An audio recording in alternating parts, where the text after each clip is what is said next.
All right, episode 24. Are you Cirrus? Thank you for joining.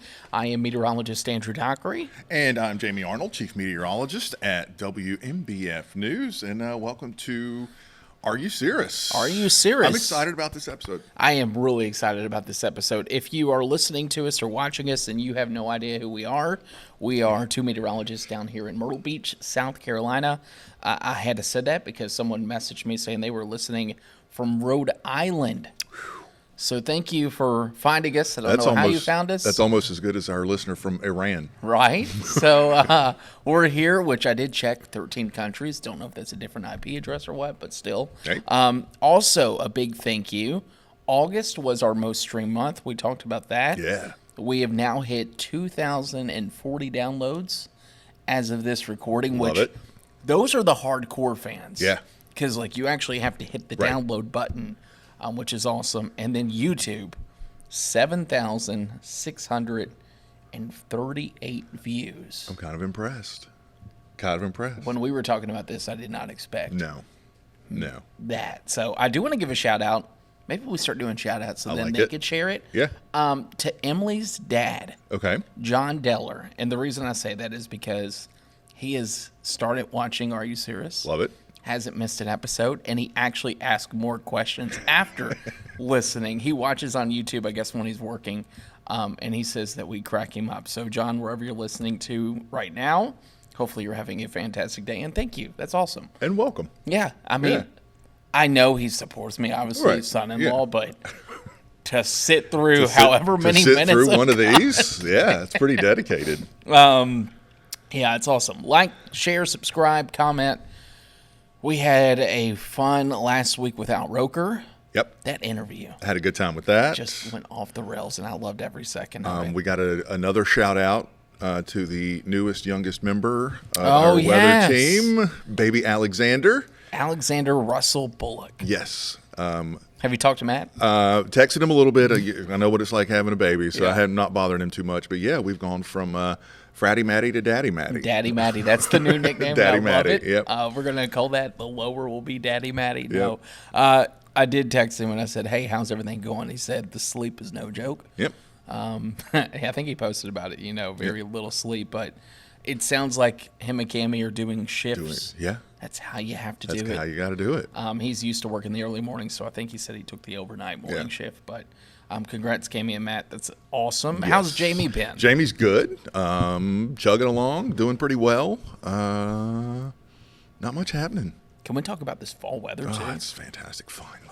When we say Finally. fall in Myrtle Beach, for those that are curious, upper 70s, lower 80s. It's still wonderful. These nights and these mornings recently are just perfect. It puts me in a better mood. Yeah, I think everybody's just kind of in a better mood I think so, too. because we survived summer. And looking long term, Yeah. it might be an easy transition. Yeah. And I'm starting to think we're done with 90s. I Every keep once in a wanting to while we say can it. get a spike in October. Yeah. A couple years ago we had just awful heat right on through the middle of October. But yeah, I'm like you, looking way down the road, not really seeing any big heat. Of course, it'll warm up and get cooler, but not seeing any kind of big time heat coming back. So maybe we're done with the 90s. Yeah, I hope. that would be fantastic. Yeah. We're going to shoot the breeze a little bit later. We have new questions from you. As always, if you get questions, let us know. You can put them in the comments section on YouTube or even message us. I know Mark, our good listener Mark, messages us those. So we appreciate that. But I have a feeling we'll probably get more questions from today's topic. And we'll jump into it because I have a feeling between you and I, We can go on forever we're on going this to one. spend probably too much time on Yeah. this. But it's a system and a storm that everyone remembers if they were here. If not, it's one like me that you've looked at and researched and watched the videos of the damage. We're talking about Hurricane Hugo. Hurricane Hugo. We are coming up on the 34th Yeah, we had to do the anniversary math. on September 22nd. Yeah. So this weekend coming up, 34 years. Number one, that makes me feel really old. But number two, I can remember every detail just as clear as day. I can close my eyes and think of that morning in Charlotte and still see it. Yeah, so you were in Charlotte when all this was unfolding. Yeah. We'll talk about, obviously, the main details here, but what was it like for you in Charlotte? What do you remember about the prep for Hugo? There was none. There was remember people none. saying that. Yeah, there was none in Charlotte. the forecast. Hugo, obviously, the local news stations and the local meteorologists were talking about it, and it was all about Charleston and Myrtle Beach, but there was very little emphasis on what would happen once past landfall. And you got to remember too, 1989, the forecasts were a lot less accurate. Yeah. There were hurricane warnings from Jacksonville, Florida to Cape Hatteras, North Carolina. Just a huge area because it could have gone in anywhere there. So like I said, there was very little prep in Charlotte. It wasn't really until the night before it hit. I remember watching the 6 p.m. news that night and talk about it being windy and wet the next day. But nothing really out of the ordinary. Wet and windy. Yeah. And that was kind of it. Everybody went to bed. I remember I called my grandmother because I was still a crazy weathered nut. I was 12 at the time. And I said, Granny, make sure you take your ferns down off the front porch just in case it gets kind of windy. And went to bed and woke up about 2 a.m. to the sound of the house creaking from the gusts. And it was just getting started. And from that point on, it just escalated and escalated. The peak, the worst of it hit there in Charlotte right around sunrise. So just as it was starting to get daylight is when it hit its peak. And I remember standing at my back window and thinking, I didn't know trees could bend this far. The wind was blowing so hard, it looked and felt like every single tree in the world was going to break. The gusts would come through and the trees would just almost lay down and kind of pop back up and then lay down. 14 days later, still had no power. School was out for 2 weeks. You want to talk about a city crippled. Absolutely crippled. Every street was blocked and closed. Just the amount of tree damage, the windows blown out of buildings in uptown Charlotte, just insane. Yeah, we talk about these systems all the time, especially with the hurricanes in the tropics. These are, something as impactful as Hugo or a Florence or a Matthew. It's not only tracking this across the Atlantic, but then you have actual impacts. Then you have the aftermath. And I think this state, North and South Carolina, would tell you that this is a prime example of it only takes one. Yeah. And here we are 34 years later telling you everything. I was looking at the history of it. This was a tropical wave off the coast of Africa, September 9th. So keep in mind, September 9th. Yeah. We're talking about a landfall that was around midnight there, September 22nd. So there's a course of 13 days. In fact, one thing that I learned recently, I knew it got to a Category 5. Yep. I didn't realize it weakened substantially after it hit the mountainous terrain. Yeah, it came over Puerto Rico and went into Puerto Rico as almost a 5. By the time it came out of Puerto Rico on the other side, it had weakened substantially. Hugo in Puerto Rico was like Hugo in South Carolina. You go to Puerto Rico, and Maria has kind of replaced it, but Hugo is a benchmark storm for them as well. It was really, really devastating hit to Puerto Rico. But weakened substantially. I think down to a Category 2. Yeah, Category 2. By the time it came off the other side of Puerto Rico. It actually lost its eye. Yeah. Which I was looking at some of the satellite data, and I was like, whoa. And then this thing went from no eye on September 19th to a massive Category 4, which is kind of what we're talking about here in the Carolinas. We've gotten a little fancy here today. Yeah. That we actually have some photos that we're going to put behind us. And I think everyone that was here through this, I remember going up, one of my first things that you had me do was go up to Florence and Darlington just to show the impacts. And I remember talking to some of the emergency managers and the city leaders there. And one of the things they continued to say is the night was one of the worst nights, if not the worst night of their life. Yeah. They've never heard wind like it. Yeah. They woke up the next morning, sunrise, to all the damage that looked like just a tornado rip through. That just went on forever and ever and ever. It was, it's one of those storms that defines a generation that even if you weren't around for it, you've heard about it. Yeah. Because the older people talk about it. Yeah. Old folks like me.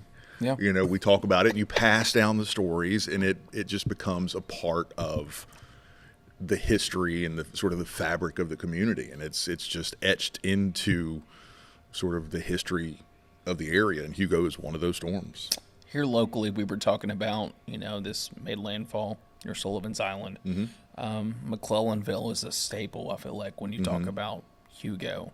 But even here locally, the impacts were absolutely substantial. Storm surge alone. Storm surge, and the thing is, and I always talk about Hugo when I go and do talks, because a lot of people know Hugo.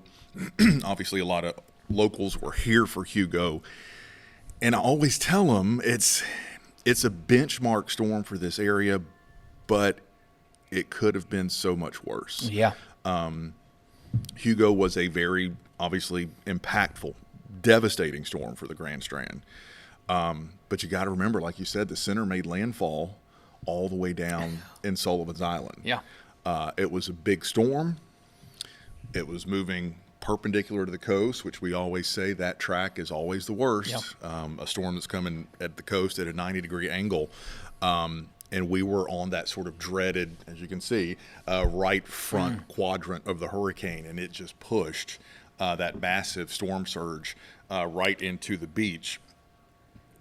Speaking of storm surge, the highest storm surge from Hugo was down in Bulls Bay, which is just south of McClellanville. Yep. 20.2 feet was the surge. That's nuts. Which hit at midnight at high tide. Yeah, think about that. So it was just absolutely devastating to this day. That remains the highest storm surge ever on the East Coast. The Myrtle Beach tide gauge was destroyed. So we don't have an official number for the city of Myrtle Beach, but the tide gauge in North Myrtle Beach reached 10 feet. Surfside Beach was 14 feet, and Pawleys was 16 feet for the storm surge, which is just, phenomenal. You think to some of our recent storms, which have had 5, 6 feet. 7 feet. So add another 10 feet on top of that, and you kind of get an idea. Surge powerful enough, brand new inlet cut in Pawleys Island. Half of all the houses in Pawleys Island obliterated. Some of the pictures behind us, you'll see are kind of from the area. That's the Myrtle Beach Boardwalk. The morning after, again, a infamous picture. That's Surfside Beach. Surfside Beach. That's just crazy to see. That's Surfside Beach with a house in the middle of the street. There were a couple of other houses that were blown into the marsh. That was down towards the Sullivan's Island area. And it just gives you an idea of the magnitude of the storm surge associated with Hugo. And that's the radar out of Charleston at the moment of landfall, right at midnight. What's so crazy to me, in that landfall image shows it a little bit better because it was such a large storm. The eye was so large.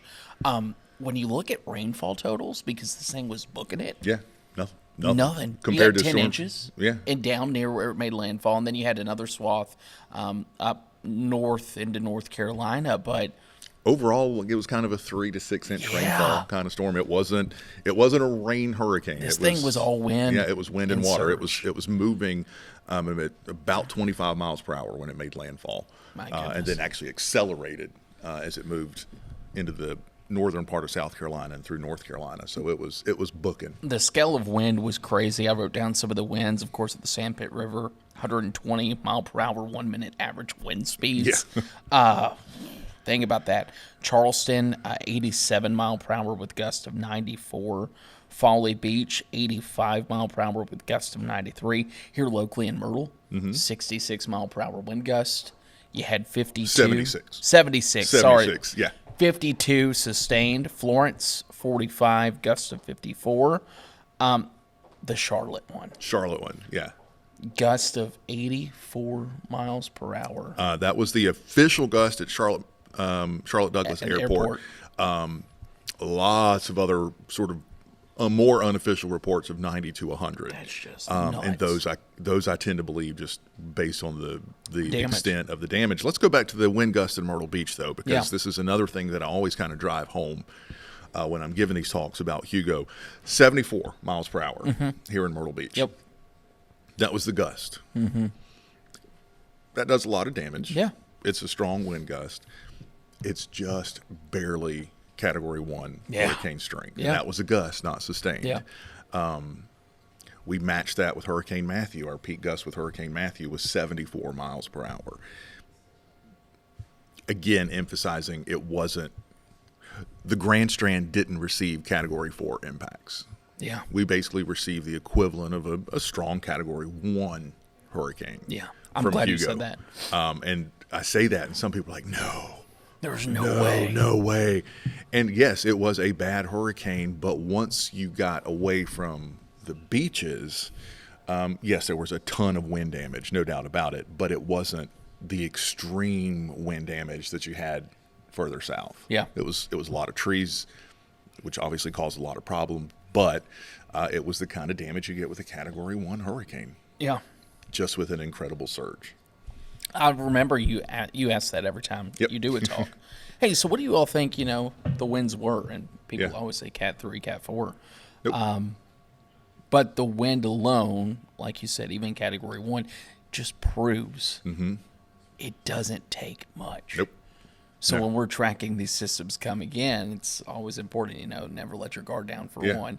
Two, I'm glad you said it, the direction of which this made landfall Yeah. always has to be taken seriously. Yeah, it always makes a difference, that perpendicular landfall of the storm. If you're on that north side, Yeah. that's bad. And this is another thing I always tell people when I'm talking to them is if you see me on the air and I'm talking about a hurricane, especially a stronger one that's coming at the coast like this, at that 90-degree angle, Yeah. this is the one I really want you to take serious, because that northern eye wall, the infamous right front quadrant, is going to be problems if something like that hits our coast. I don't know if you have this one down. It's funny because we compared notes before this, and they're so identical.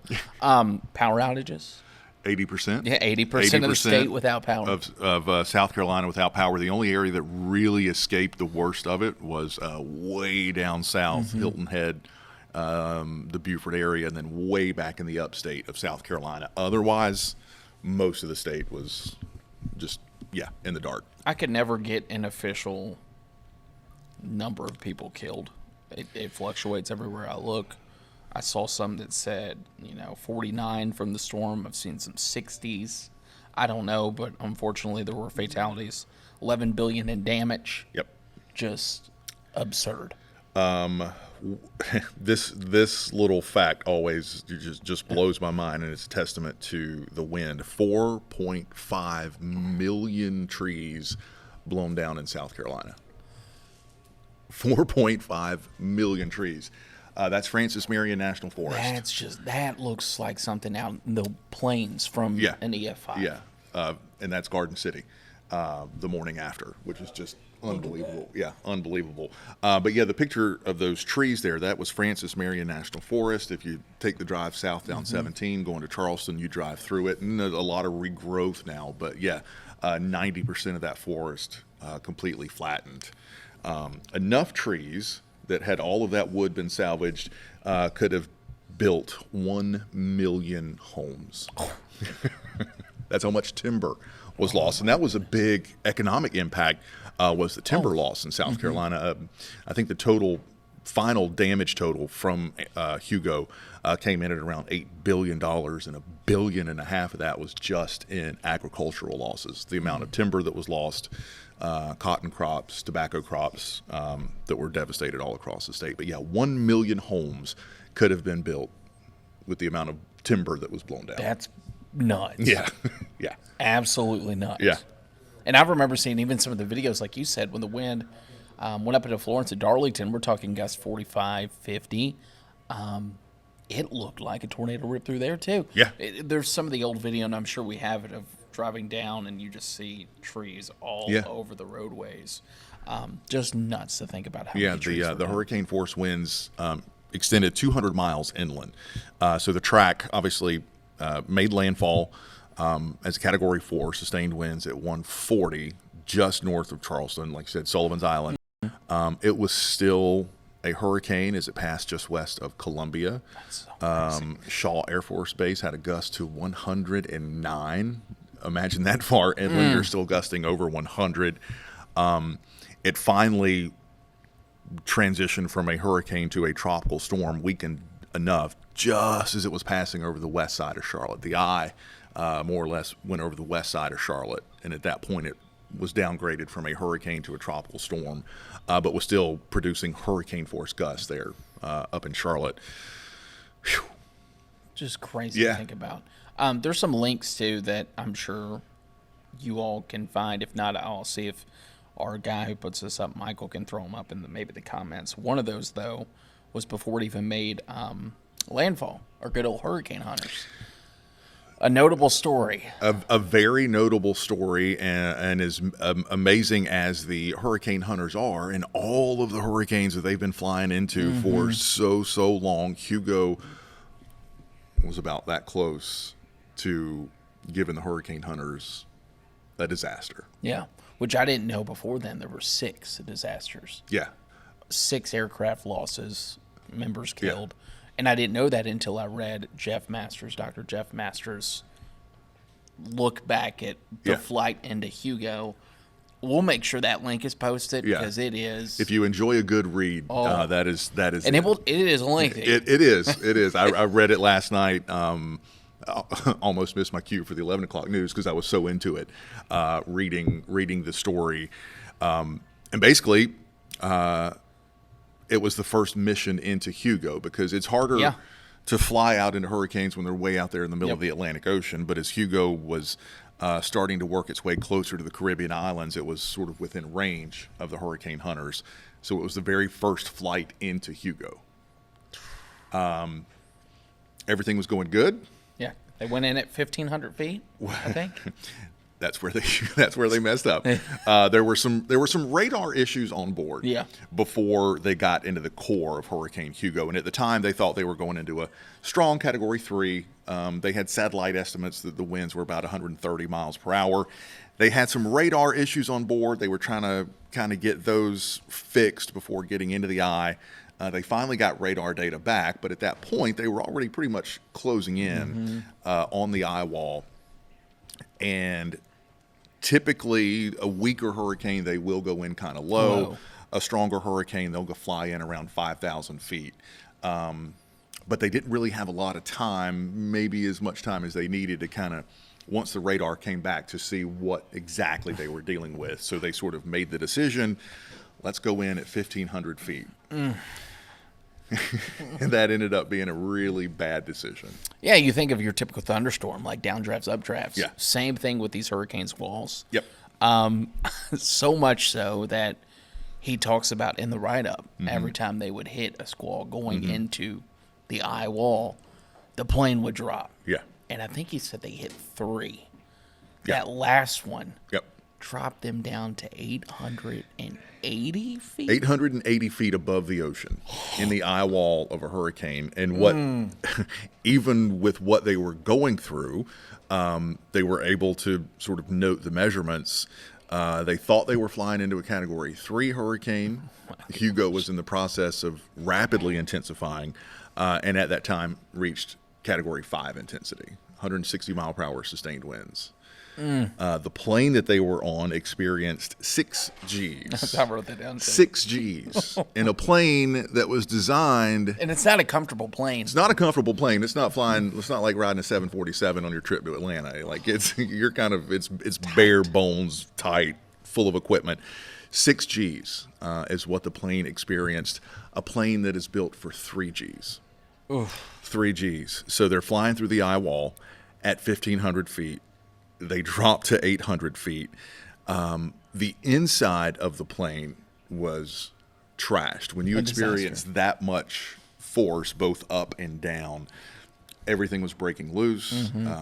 He writes about a 200-pound life raft at the back of the plane that broke loose from its anchoring. And imagine a 200-pound raft at the ceiling as they're going down, and then crashing back down as they're in an updraft.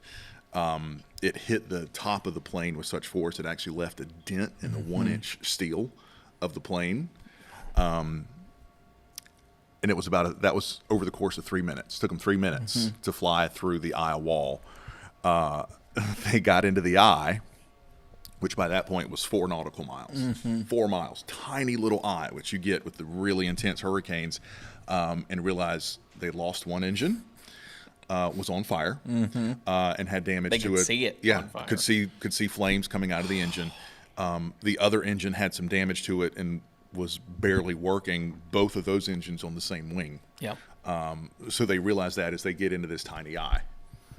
And from there, decisions have to be made. Decisions have to be made, which 4 miles in an airplane is not a lot of room to wiggle. it is not. You think about how hard it takes for an airplane. You know, they make a nice gradual turn. 4 miles in terms of you're banking to make a turn like that. So what they decided they had to do while they were in the eye was sort of evaluate the damage and try to climb up to 5,000 feet to get out of the hurricane to hopefully safely make it back. But they're doing this in a tiny eye, banking with 2.5 engines and trying to climb to 5,000 feet.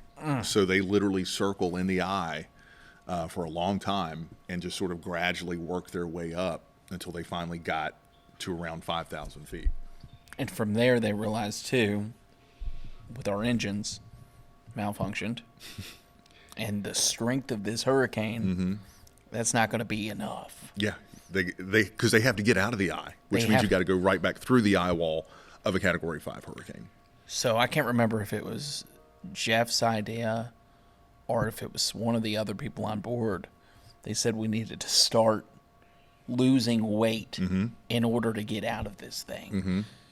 When I read that, Yeah. I didn't know what to think. Yeah, because they were down an engine, they couldn't get to the altitude that they needed, so they dumped 15,000 gallons of fuel. They got rid of that for the engine that had caught on fire to hopefully prevent any less damage from that. They also had, wrote this down, 600 pounds of equipment Yeah. that they dumped onto the plane. It was in the eye. It was basically drop zones that measured water temperature and ocean currents. Yeah, they were supposed to be doing a research mission, had everything gone right, but it was 600 pounds, and that was 600 pounds they could get rid of. So, yeah, out it went, plus the 15,000 gallons of fuel to get out. Thankfully, other Hurricane Hunter aircraft were doing missions in Hugo at the same time, and they actually had, I think it was the Air Force Reserves plane came in at around 10,000 feet, where it's the higher up you go, obviously the turbulence is a bit less. They came in at 10,000 feet, checked in on the Hurricane Hunters, did 2 passes over them to kind of check out the plane, flew above them, did a couple laps, flew below them to check it out. And the crew of the damaged Hurricane Hunter plane continued to circle while the Air Force Hurricane Hunters went in and out of the eye wall to try to look for a spot where it was a little bit weaker for them to finally get out. Can you imagine going in and out? And experiencing that. Yeah, they would go in, come back out like, no, can't do it there. Yeah. Go in on the other side, no, can't do it there. Finally, I think it was 4 or 5 tries, they found a tiny little spot where there was a little bit of a break in the eye wall and said, all right, this is your chance to get out. It was the northeast side of the eye northeast wall, side, which is just so ironic. Yeah, which is typically unusual, yeah. Northeast is your strongest. Yeah. But yeah, crazy. And they followed them out, made sure everything was okay.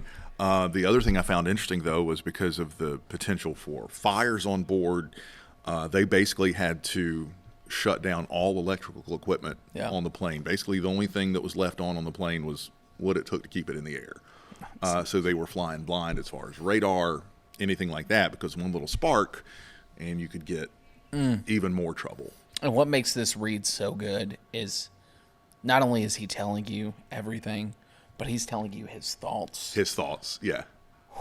And I kept thinking that there was a reporter. Yeah. That was every once in a while they'll take members of the media. Can you imagine? No. Can you imagine? Not at all. Yeah, there was a reporter, and you don't really hear much about her kind of till the end of the story, where she's just kind of sitting there and, just, yeah, I can't imagine. I don't know where that reporter is. Yeah. But man, what a story that would be. be. That close to losing a flight in Hugo. And that was, again, right before landfall in Puerto Rico. Not to get off subject too crazy, but one of the meteorologists in control or in command, the MIC in Louisville, NWS Louisville, where I did my internship, worked for hurricane hunters before he got into the sector. He told me in some of the strongest hurricanes, you would pack a change of clothes, specifically pants. Underwear And pants. Yeah, I can believe it. Because when you go into the pressure change and you do hit turbulence, you naturally go to the bathroom. And it was a normal thing that happened. Think about that. Okay. Yeah. And some of the stories he would tell me, it's just, it's crazy. Look, I'd love to be on one of those flights. Give me a tropical storm. give me a little baby storm. Give me a little tropical storm, little category 1. Oh my goodness. Maybe. Yeah, I don't think I have it in me. My palms are sweaty. Yeah, reading that story last night, I was the same way. Just thinking about that. And like you said, we'll provide that link. Yeah, he has so pictures. good. Yeah, He has the pictures that he took out the window that are just seeing the plane with the damage too, and like inside, you're like, oh my goodness. The picture of what the eye looked like inside of Hugo in the eye, unbelievable. Yeah, unbelievable read. Oh, yeah. That's all I had on Hugo. Yeah, the other story, and this one always kind of sticks out to me, and there's some great stories about this, was another almost disaster. The famous Lincoln High School in McClellanville, South Carolina. Tiny little McClellanville, little tiny sleepy fishing village. It had been a really long time since that part of the South Carolina coast had had a big hurricane, so most people were kind of like, we'll be all right. Yeah. We'll be all right. So very few people evacuated McClellanville, but they did open Lincoln High School as a shelter. So about 250 people went to Lincoln High School to ride out the hurricane, including local police, city officials, everybody. Everybody was in this Lincoln High School in McClellanville. Hugo hit, and again, middle of the night, and the storm surge came in, and this was around the area of the highest storm surge value, and the water started coming into the high school. And as is typical with storm surge, especially a big one, it comes in fast. It comes in really fast. And the water came in to the high school. Everybody was in the gymnasium at the high school, and the water got deep enough that, mothers were tying children to their arms with whatever they could find to make sure they could stay with them. People were getting on top of tables, on top of file cabinets. Eventually, that wasn't high enough. And a lot of them ended up having to axe through the ceiling of the gymnasium to ride out the hurricane on the roof. Oh my gosh. So you avoid the floodwaters, but then you're in the pitch black with 130 mile per hour winds, riding it out on your roof. Those are your options. Do I stay in this gym where the water's coming up, or do I go outside and deal with 100 mile per hour winds in the pitch black of night? Nobody was killed. That's just everybody made it out of there alive, but just a horrifying story. The high school is closed, but there's still a plaque that marks the high water line. And that's another thing about Hugo and how it changed the state. That high school should never have been an evacuation shelter. Hugo rewrote how this entire state deals with hurricanes. Yeah, there's a lot of case studies done on it. Yeah, because it was honestly that part of it, the disaster, the evacuations, the prep, the aftermath was kind of a disaster. Here locally, one of the biggest issues was people coming back in. There was so much damage that the officials were trying to hold people back, but people want to get home after a hurricane, and they didn't know to bring certain documents or whatever. And there's some really famous video. You can probably find it on YouTube, I think, on the other side of the bridge over the waterway on 501, where people are just flipping out because they're not being allowed back over the bridge, because it was dangerous, but sitting there for a couple of days trying to get back in. So shelters were redesigned after Hugo, where shelters need to be. The whole evacuation process was redesigned after Hugo. It used to be, during the time of Hugo, had a voluntary evacuation and you had a mandatory evacuation, and it was just kind of like for the beach. There wasn't a specific sort of So area. It was like, and if it was voluntary, you could go if you wanted. If it was mandatory, you were supposed to go, but there was still no real enforcement to it.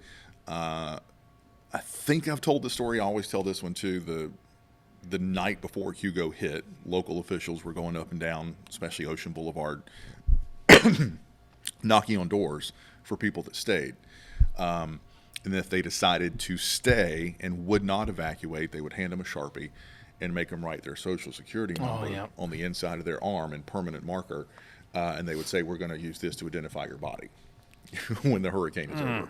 Yeah, so that was kind of the scare tactic. But so that's how we ended up with our evacuation zones now because of Hugo. Yeah. Let's bring it back to modern day, too, in that aspect, because you always say when you do a talk, and I vividly remember this, on average for Myrtle Beach, we're due. The Grand Strand. Yeah. For those that don't know, we're due. Yeah, we're due. Hugo wasn't a major hit in Horry County. Again, it was a major hit down south, but it wasn't a landfall of a Category 3 or 4 hurricane. On average, we should get one of those once every 34 years. Our last major hit in Horry County, landfall, was Hazel in 1954. So every 34 years is average. We're at 69. Worth the noting. Right? Yeah, just something to think about. Yeah, so that's why we said keep it serious. Yeah. Oh, anything else for Hugo? Yeah, there's one other thing, and then this one still fascinates me. And I love it. And I remember hearing about this at the time. 25 species of exotic and tropical birds were found in the Carolinas after Hurricane Hugo. So Hugo went through the Caribbean islands, went over Puerto Rico.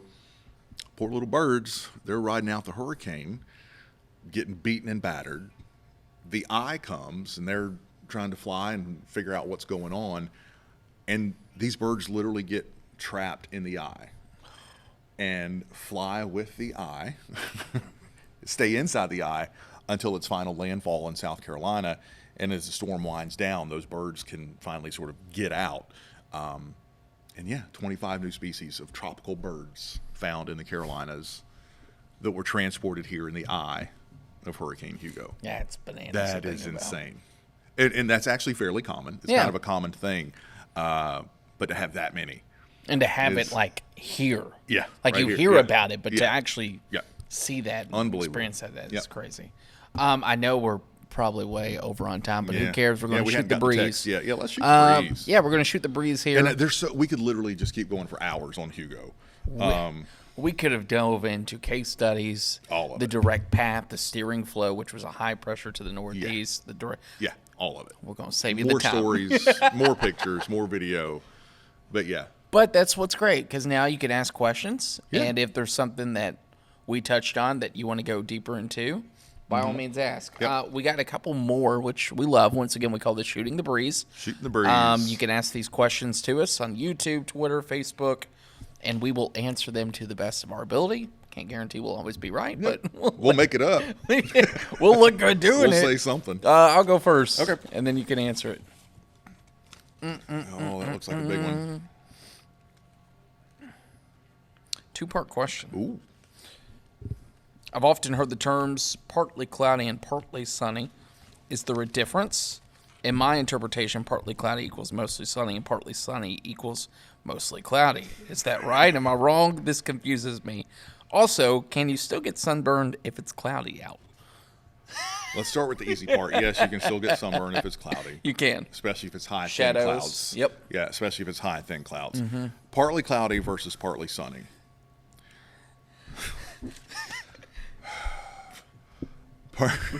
Partly cloudy equals mostly sunny, and partly sunny equals mostly cloudy. No.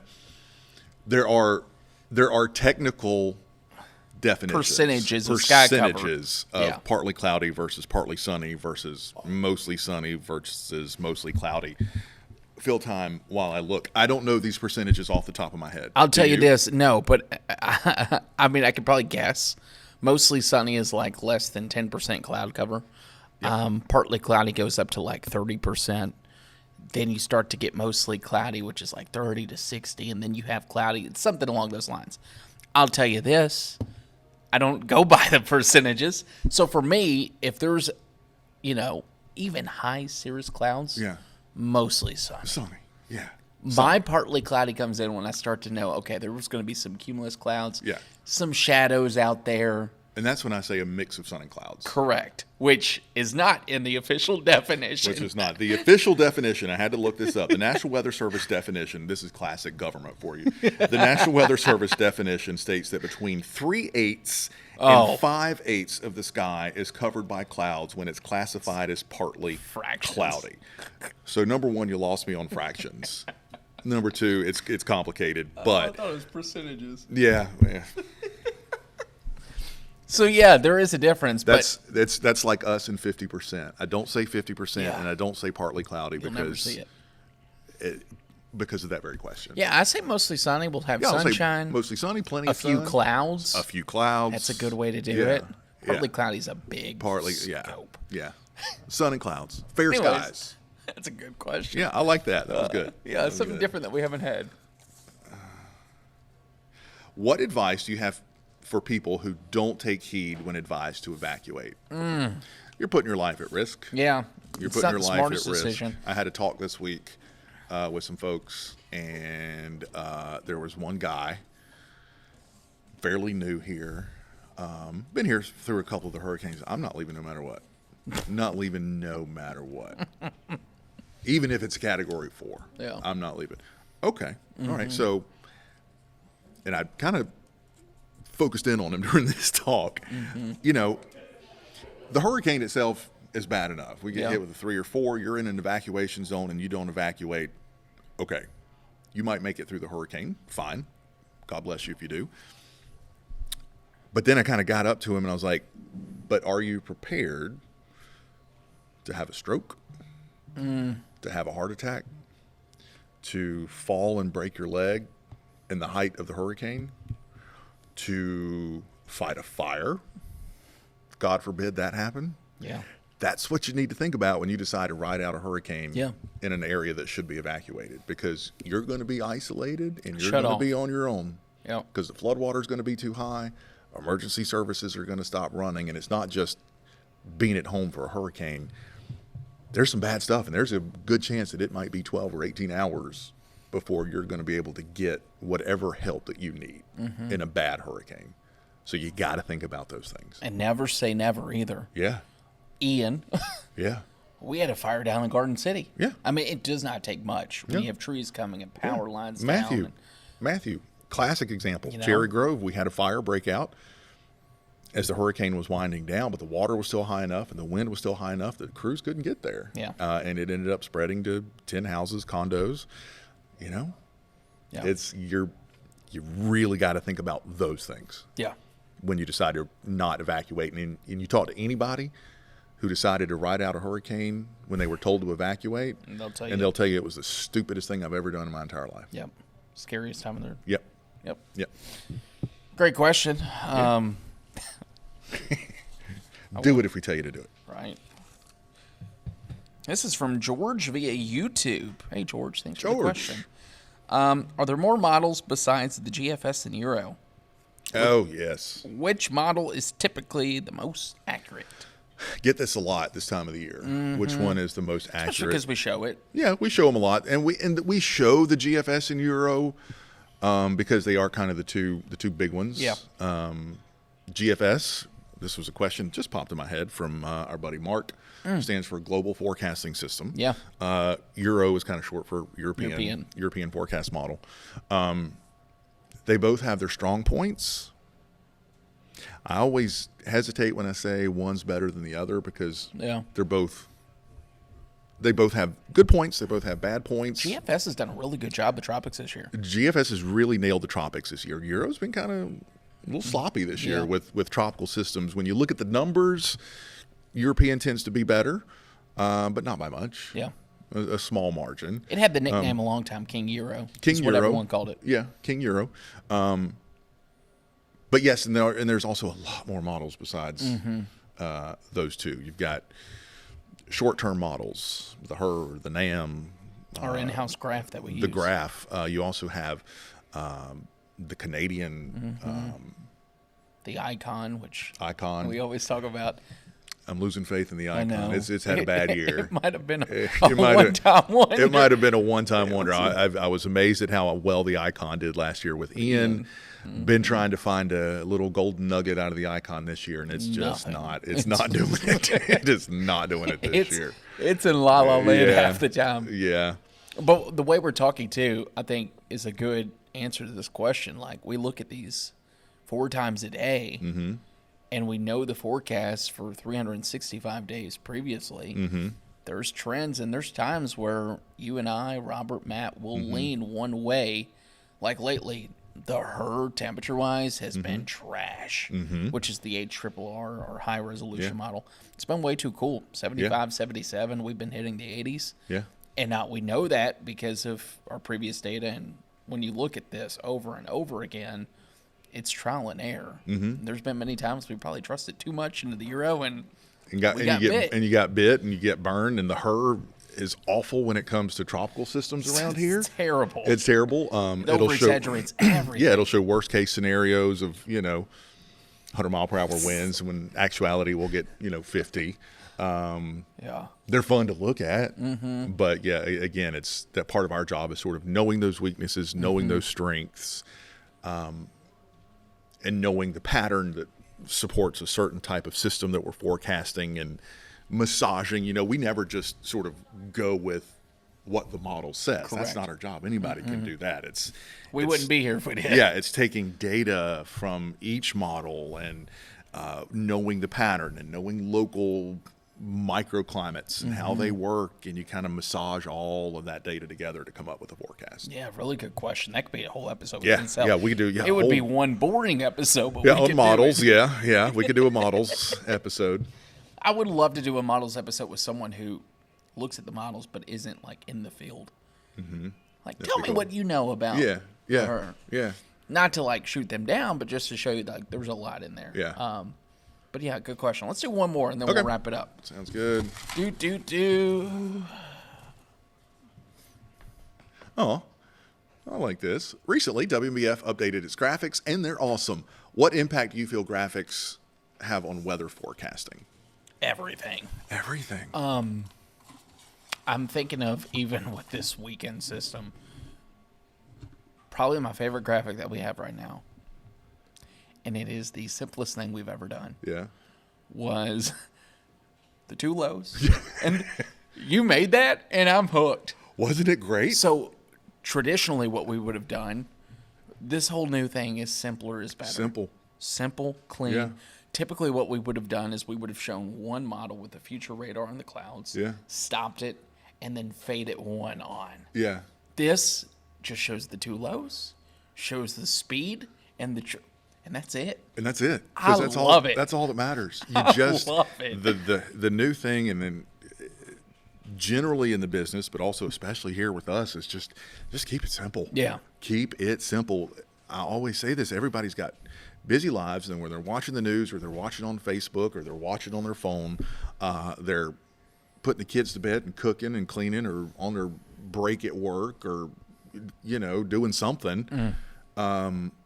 So let's not bog them down with complicated things. Let's keep it really simple. Speaking of simple, easy. I have to give this guy a shout out. Do you remember the meteorologist who did the subtropical, tropical? I do. Have you seen the one I made? Corey Smith. No. I'll show you I one. haven't. I mean, I copied from an his inspiration. Graphic. Yeah, beautiful Talk graphic. about simple. Yeah. Loved it. Corey, we're going to tag you at some point. Yep. This was fantastic. And Corey, I stole your graphic, and I think personally made it better. Thanks. Yep. Thanks, Corey. I was actually talking to one of our good buddies, Christian Morgan, up in Winston-Salem, too, about just, and he's even messaged me and said, those graphics are great. Traditionally, like, I would have put a lot of text in there and explained bullet point. No, I took all that off now, and you're going to get what you get here. And I'm glad they like our graphics, but that's our new thing now. So clean. And just simple. Simple. And let you do the talking. Like us. And I felt better when I was text. when I was using that graphic with the GFS and Euro. It's so much fun. I spent a lot of time on it. Yeah. But I didn't feel like bogged down with it. I just kind of walked through it. All right, well, here we are Thursday. Here we are Friday. Here's where they are. Here we are Saturday. Here's where they are. This is the difference. This is what it could mean. And it just felt good. And then I faded on the impacts right after Yeah, with the same. two. Oh, Yeah. So good. Yeah, we're graphics geeks. So, and we could talk more on that down the road, but that might be one of my favorite graphics we have now. Yeah. And it will always be used. I could promise you that. Yep. Episode 24. Episode 24, yeah. That was about 50 minutes. We did pretty good. We did good. I thought Yeah. we would go longer, but I'm glad that we didn't because I know sometimes these could get boring if we keep rambling. I have no idea. I'll be honest with you. We didn't know what we were doing until we were like, Hugo anniversary's coming up. So we'll see what happens next week. So we'll see what happens next week. I'm still in contact with Mitch. He's going to be coming up here, down here. He's in Columbia down here. Good. So I'm pumped about that. We have we got to start planning our Cirrus miss. Yeah, Cirrus. Are you Cirrus? We're going to work on that. Early December. Yep. We got plenty of time. Yeah. Not Yeah, I've got really. an idea for that episode for this Christmas episode. Oh, really? So I think we'll be good to go on that. Okay, cool. Yeah, So having fun. It's fall. it is Fall, y'all. Fall, y'all. Yeah, enjoy it. If there's anything you want us to talk about, you think would be a good topic, by all means, let us know. Yeah. Even if we talk about it for 5 minutes, we're always looking for the Yeah. content. So. Or you might give us an inspiration for a whole new episode. Yeah, right. You Some know? of these questions sometimes Good. do. Yeah. So. I got a polar vortex question. From Mark. Yep. I did too. Yeah. I'm tempted to just go into it and just. I would love I to think do that it. would be a good episode heading into winter. Just kind of a winter polar vortex. Okay. Yeah. Maybe even talk about bomb cyclones. Okay. Good. That's where I was going yeah, with that. Yeah, I okay. kind of figured, yeah. There's your tease. Yeah. That will be a little bit later, but episode 24, that's it. Remember, rate, like, subscribe, share, comment, Download. tell your grandma. Yep. Yeah. Do it. We appreciate it. Y'all have Thanks, a good y'all. one.